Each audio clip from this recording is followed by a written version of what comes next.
So Liverpool have just signed Arthur Melo from Juventus. They're going to slot him into their midfield somewhere around here. But the big question with Arthur is, will he fix Liverpool's big midfield problem?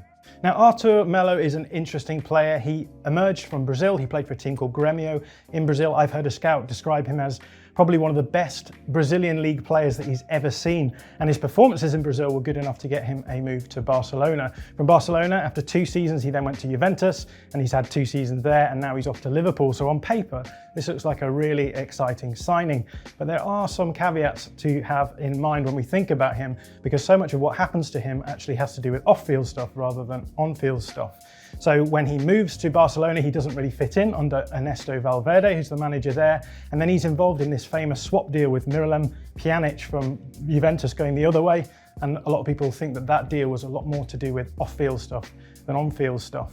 And then at Juventus, he has 2 managers, Andrea Pirlo and also Max Allegri, and he never really kicks off under either of those 2 managers. So the big question with Arthur is whether or not those performances in Europe are reflective of his level, or whether or not Liverpool could maybe bring him in and get him back to that level that he was at Grêmio. They have been following him since his time there, so the suggestion is that because this is a loan, Liverpool can get some upside from him and bring him in and get him performing back at the level that he was at in the Brazilian leagues. So let's start where I always like to start, with the data itself. So on the board in front of me, I've got Arthur Melo's pizza chart from last season.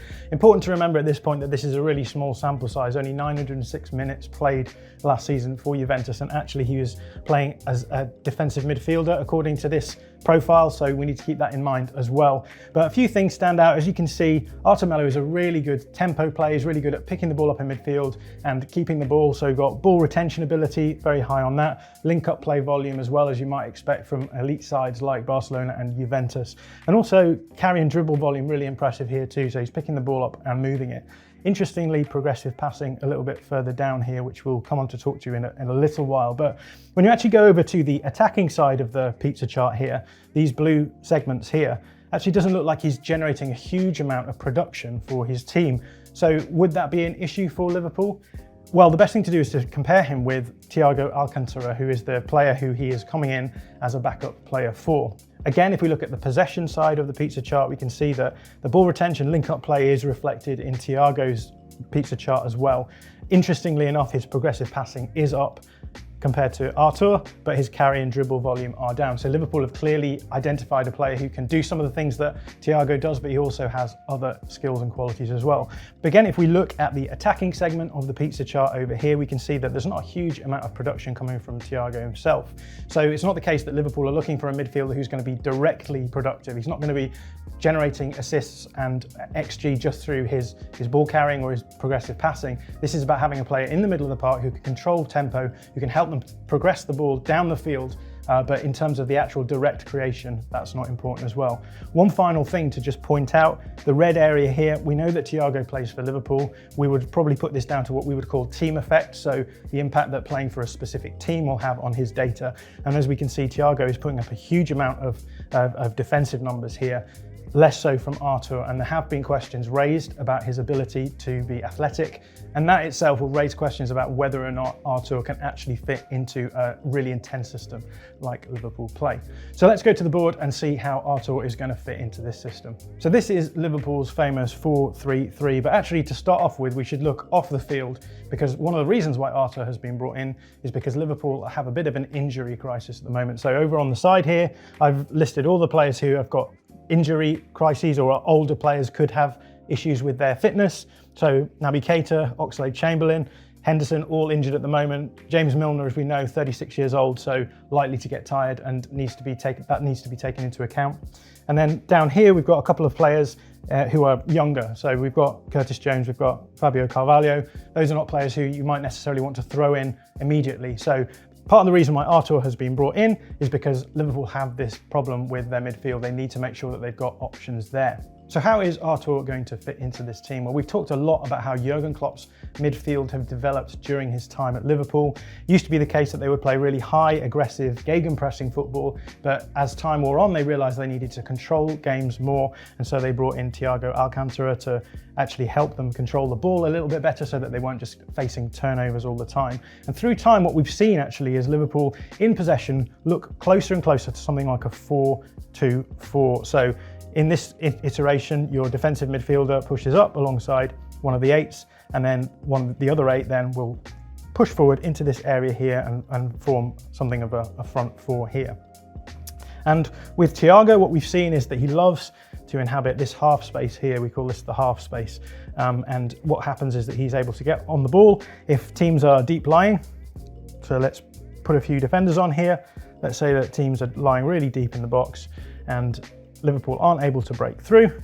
Thiago can get into these sorts of areas and play these really nice balls over the top, maybe through balls as well. And he's a really creative passer in that sense. And I think it's worth saying as well that with Thiago getting older, the expectation then is that Arthur will be used in the same way. Now, Arthur is not quite the creative passer that Thiago is, but as we've already said, Arthur does have the ability to ball carry a little bit as well. So that will maybe give him a slightly different option on this side. It maybe changes the way that Liverpool play a little bit. The other thing that could happen is that, let's say Thiago comes back in and Arthur is then shifted across to the other side. We could see him in this more advanced role in the midfield where he can push into these sorts of areas and create from there. He does have that ability as well.